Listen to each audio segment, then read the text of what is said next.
భగవద్గీతే భవద్వేషిణి. ప్రియ భగవద్బంధువులారా, భగవద్గీత గహనమైనటువంటి వేదముల యొక్క సారభూతమైనటువంటి ఒక శాస్త్రం. అన్నిటి గురించి మనకి తెలియచెప్పగలిగినటువంటి ఏకైక శాస్త్రం కూడా. వేదాలు రెండు భాగాలు, ఒకటి పూర్వభాగం, రెండు ఉత్తర భాగం అంటారు. పూర్వభాగం రకరకాల క్రియాకలాపాల గురించి వివరిస్తుంది. ఉత్తర భాగం ఆ క్రియాకలాపాలు చేసేటప్పుడు ఉండాల్సినటువంటి జ్ఞానాన్ని గురించి వివరిస్తుంది. కనుక దాన్ని జ్ఞానభాగం అంటారు ఉత్తర భాగాన్ని. పూర్వభాగం పనుల గురించి చెప్తుంది కనుక దాన్ని కర్మభాగము అని అంటారు. ఈ కర్మభాగం మనం ఎవరి కోసం చేయాలో జ్ఞానంలో మనకి గోచరింపచేసేటటువంటిది ఉత్తర భాగం. వీటన్నిటికీ వెనకాతల ఒక కారణ తత్వం ఒకటి ఉంది, దాని పేరు పరబ్రహ్మ అంటారు. ఆ పరబ్రహ్మ తత్వాన్ని గురించి చెబుతుంది కనుక ఉపనిషత్ దాన్ని బ్రహ్మ భాగము అని కూడా అంటారు. పూర్వభాగాన్ని కర్మకాండ, ఉత్తర భాగాన్ని బ్రహ్మకాండ అని అంటారు అన్నమాట. ఉత్తర భాగంలో ప్రతిపాదించబడేటటువంటి బ్రహ్మ మనం చేసే పనులన్నీ కూడా స్వీకరించి మనకు కావలసినటువంటి లాభాన్ని ఇచ్చేవాడు. ఆ చేయాల్సింది వాడిని ప్రీతిని కలిగించడం కోసం ఏం పనులు, ఆ పనులు పూర్వభాగంలో చెబుతాయి కనుక వీటిని ఆరాధనలు చెప్పే భాగము అంటారు. రెండవ భాగం ఈ ఆరాధనని స్వీకరించే వాడిని గురించి చెప్పేవి కనుక ఆరాధ్యుణ్ణి మనకి చెప్పేటటువంటి భాగము అంటారు అన్నమాట. ఉపనిషత్తుల్లో ఆ ఆరాధ్యుడు ఎవరు అనంటే అనేక పేర్లతోటి మనకి పరోక్షంగా చెప్తారు. అంటే అతడు ఫలానా పేరు, అతడు ఫలానా పేరు అని అది పరోక్షం అంటాం. ఎదురుకుండా కనిపించేవాడి గురించి చెప్తే ప్రత్యక్షం అంటాం. ఎక్కడో ఉన్నవాడిని చెప్తే పరోక్షం అంటాం. ఉపనిషత్తుల్లో ఆ కారణ తత్వం ఏదో, ఆ బ్రహ్మ తత్వం ఏదో దాన్ని అనేక పదాలతోటి ఆయన సత్, ఆయన ఏకం, ఆయన ఆత్మ, ఇలాగ అనేక పేర్లతోటి ఆయన గురించి పరోక్షంగా నిర్దేశిస్తుంది అన్నమాట. కానీ ఉపనిషత్తుల్లో ఆ పరోక్షంగా చెప్పినటువంటి దాన్ని ప్రత్యక్షంగా మనకి తెలిపితే తప్ప మనం విశ్వసించలేం కనుక, మనకు బాగా అర్థం కాదు కనుక, ఆ ప్రత్యక్షంగా చెప్పడం కోసమని శ్రీకృష్ణ పరమాత్మ తానే దిగివచ్చి అందులో చెప్పినటువంటి అది నేనే అని తన్ని చూపించుకుంటున్నాడు అన్నమాట. భగవంతుడు శ్రీకృష్ణుడిగా అవతరించి అందులో ఉండేటటువంటి మనకు అర్థం కాకుండా బాగా విస్తరింప చేయబడి ఉండేటటువంటి వాటన్నిటిని కూడా ఒక చోటకి తెచ్చి మనకు సులభంగా అందిస్తాడు. ఆ అందించడం కోసం మరి కొన్ని సాంకేతిక పదాలు కూడా వాడక తప్పదు కదా. ఒక్కొక్క శాస్త్రాన్ని చెప్పేటప్పుడు కొన్ని పదాలు వాడవలసి వస్తుంది. అది పదాల కోసం కాదు, కానీ ఆ విషయం యొక్క గొప్పతనాన్ని మనం గుర్తించడం కోసం ఆ పదాలను కూడా మనం జ్ఞాపకం పెట్టుకోవాలి. ఏదో ఒక కెమిస్ట్రీ అనేది ఒక శాస్త్రం, దాన్ని చదివేటప్పుడు మనకు అవసరం లేకపోయినప్పటికీ కూడా కొన్ని పదాన్ని మనం స్పష్టంగా జ్ఞాపకం పెట్టుకోవాలి అని ఒక్కొక్క దానికి ఒక్కొక్క కెమికల్కి ఏవో కొన్ని సాంకేతిక పదాలని మనకు అందిస్తూ ఉంటారు. ఏదో ఫిజిక్స్ ఒక శాస్త్రం, ఆ శాస్త్రాన్ని మనం చదివేటప్పుడు అందులో ఉండేటువంటి రకరకాలైనటువంటి ఎలిమెంట్స్ని మనకి తెలియపడం కోసమని ఏదో 1వ ఎలిమెంట్ ఇది, 10వ ఎలిమెంట్ ఇది, 105వ ఎలిమెంట్ ఇది, 9వ ఎలిమెంట్, వాటికి ఒక్కొక్క ఎలిమెంట్కి ఒక్కొక్క సంకేతాన్ని వాళ్ళు ఏర్పాటు చేస్తారు. మనకు ఆ సంకేతాన్ని ప్రయోగంలోకి అందిస్తారు.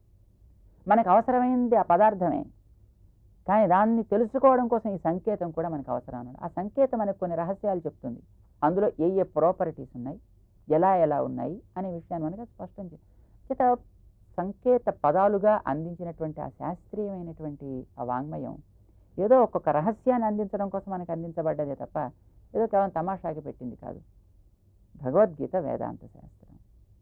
ఇందులో కూడా కొన్ని సాంకేతిక పదాలు అలాగే ఉంటాయి. ఆ పదాలని మనం కూడా వాడుకోవాలి. వాడుకుంటూ దాని వెనక ఉండే అర్థం ఏమిటో మనం తెలుసుకోవాలి. అర్థం తెలుసుకుంటే చాలు కదండి, పెద్ద ఆ పదాలన్నీ ఎందుకండి అంటుంటారు మన వాళ్ళు. అసలు మూలాన్ని వదిలిపెట్టి కేవలం మన తాత్పర్యం మాత్రం తెలుసుకుంటే సరిపోతుంది కదా, మూలం మాకు అర్థం కావట్లేదు, పలకడానికి కొంచెం కష్టంగా ఉంది, శ్రమగా ఉంది అని అంటుంటారు. అదే మా భాష కాదంటుంటారు. అది నీ భాష అయినా కాకున్నా, అర్థమైనా కాకున్నప్పటికీ అందులో ఉండేటువంటి ఆ గహనమైనటువంటి విషయాన్ని గుర్తింప చేసేది అది కనుక నువ్వు తాత్పర్యం తెలుసుకో, తప్పు లేదు. తాత్పర్యం తెలుసు అక్కడితో ఆగితే దానికి విపరీతమైనటువంటి వ్యాఖ్యానాలు, విపరీతమైనటువంటి పోకడల్లోకి పోవచ్చు. కనుక మూలాన్ని వదిలిపెట్టకు.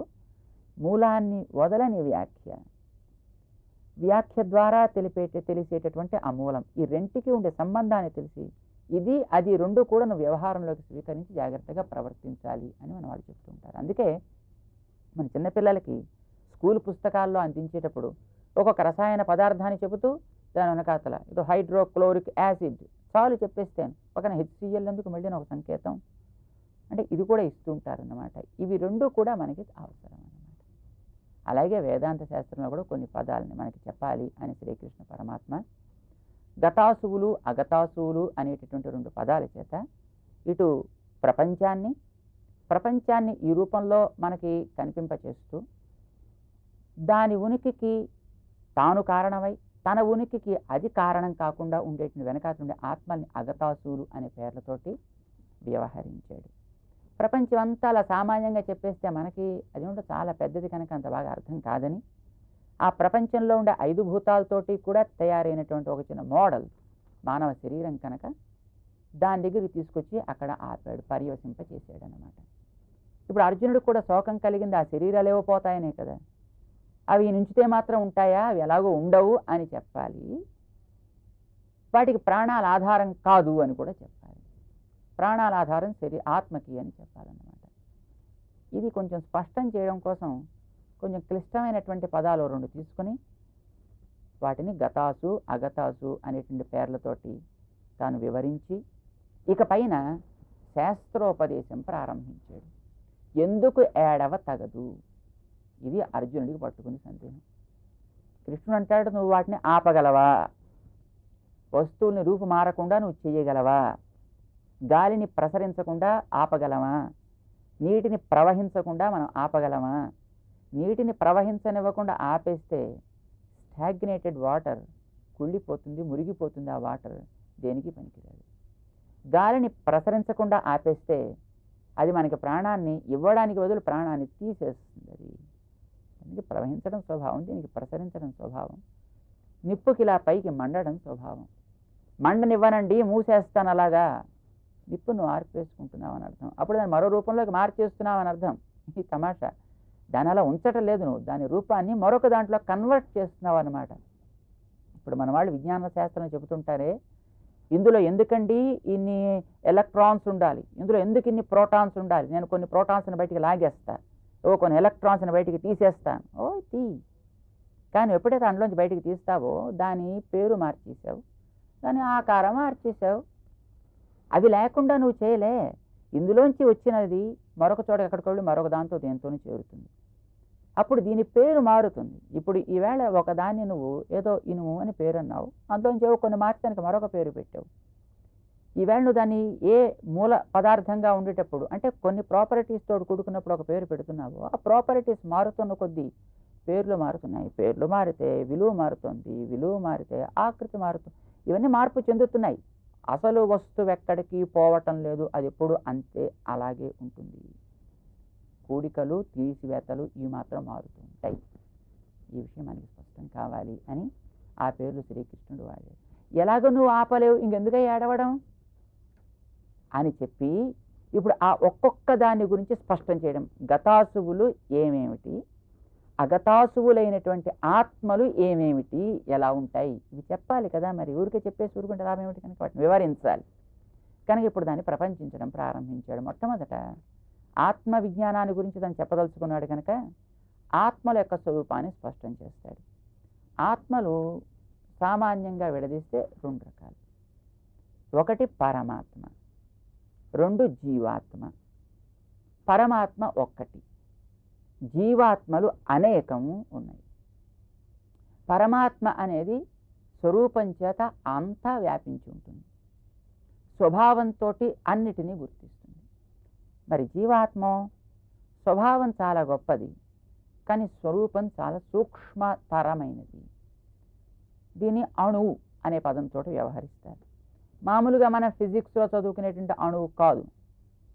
ఫిజిక్స్లో మనం తెలుసుకునే అణువు, దాన్ని మళ్ళీ కొంచెం విడదీస్తే పరమాణు, ఇంకా దాన్ని కూడా కొంచెం విడదీస్తే ఇంకా అందులో ఏవో ఉంటాయి అని ఇప్పుడు మన వాళ్ళు పరిశీలన చేసే ప్రయత్నంలో ఉన్నారు. అదేమిటో ఇంకా మనకి ఇప్పటికీ అంత స్పష్టంగా తెలీదు, దాని జోలికి మనం పోవద్దు.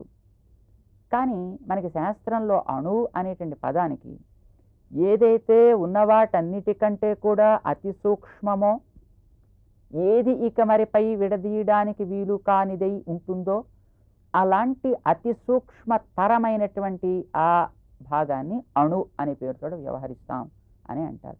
అంటే ఇక పైన మరి విడదీయడానికి వీలు కానిది, నువ్వు ఎంతెంతవరకు విడదీస్తూ పెడుతుంటావు అంతవరకు దాన్ని అణువు అని అనడానికి వీళ్ళే. అది ఒక బృహత్ పదార్థమే అవుతుందన్నమాట. అంటే అది 2 అణువులు కలిసిందో, 10 అణువులు కలిసిందో, 25 అణువులు కలిసిందో కావచ్చు. ఇప్పుడు ఈవేళ మనం చూసేటటువంటి అణు అనే పదం ప్రయోగించేటటువంటిది ఎన్నో రకాలుగా మనం విడదీసేస్తున్నాం. కనుక దీన్ని అణు అని శాస్త్రీయమైన పరిభాషలో అనకూడదు అన్నమాట. అలాగా ఆత్మ అనేటటువంటిది ఇక పైన మరి విడదీయడానికి, స్ప్లిట్ చేయడానికి అవకాశం లేనంత చిన్నది. కనుక దాని పేరు అణు అని పదంతో మనం వ్యవహరిస్తాం. అలాంటివి ఎన్నున్నాయి అని ప్రశ్న. అనేకం ఉన్నాయి అనేది మనకి శాస్త్రం చెప్తోంది. దాన్ని శ్రీకృష్ణుడు మనకి స్పష్టం చేయాలి అని అనుకున్నాడు అర్జునుడికి. అంతేకాదు, ఈ జీవాత్మలు కానీ పరమాత్మ కానీ ఇవి ఎప్పుడూ పోవు, ఎప్పుడూ ఉంటాయి, ఇది కూడా స్పష్టం చేయాలి.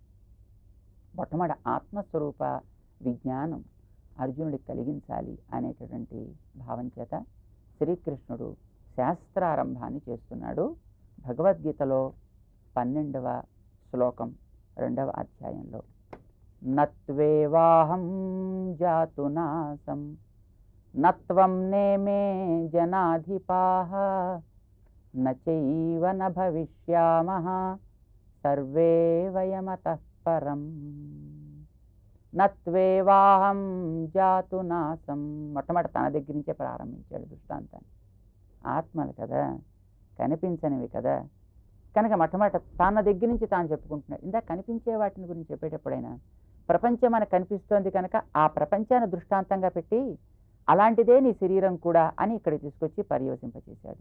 అంటే దీని స్వభావం మనకు స్పష్టంగా తెలియదు కదా. తెలిసిన దాని దగ్గర నుంచి తెలియని దాని దగ్గరికి మనకు తీసుకువెళ్ళి దాని యొక్క స్వరూప స్వభావాలు చెప్పడం అనేటటువంటిది ఒక ప్రక్రియ, అది ఒక లక్షణం.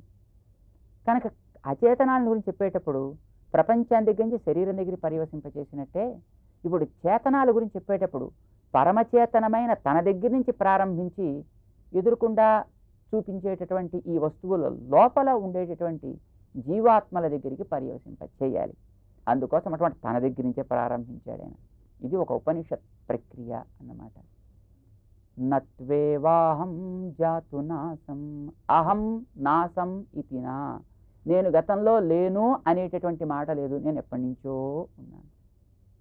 నువ్వు అంతే, వీళ్ళు అంతే అంటూ తాను, ఎదుటవాడు, చుట్టూ ఉండేవాళ్ళు అనేక మంది ఇలాగ ప్రారంభించాడు శ్రీకృష్ణ పరమాత్మ. ఏమిటి తాను చెప్పదలుచుకున్నాడు ఇందులో?